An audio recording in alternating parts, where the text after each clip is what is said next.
Stand के साथ ये बस बस बस कवर कवर करो।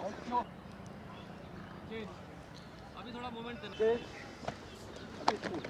हाथ पैर दोनों एक साथ, लेकिन हाथ करते रहो, ऑप्शन नहीं होता है। Very good.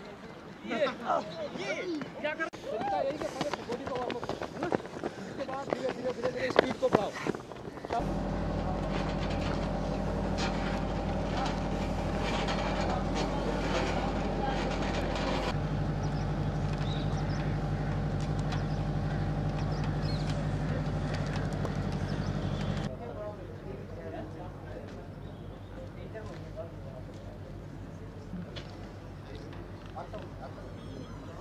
मेरे घर से तकरीबन बॉर्डर जो है 200 दूर है और हम यहाँ सुबह 9 बजे आते हैं और हमें यहाँ ग्राउंड में वार्म अप होता है सुबह 9 बजे और फिर हमारी रनिंग होती है, रनिंग की प्रैक्टिस दी जाती है यहाँ कैसे रनिंग करनी है और फिर यहाँ हमारे आके पीटी भी होती है और हमें यहाँ बीम वगैरह रोप वगैरह ये सब कुछ कराया जाता है और फिर हमें रिटर्न के लिए भी यहाँ कोचिंग दी जा रही है और पढ़ाया भी जाता है। भर्ती होना चाहते हैं आर्मी में, बच जाए।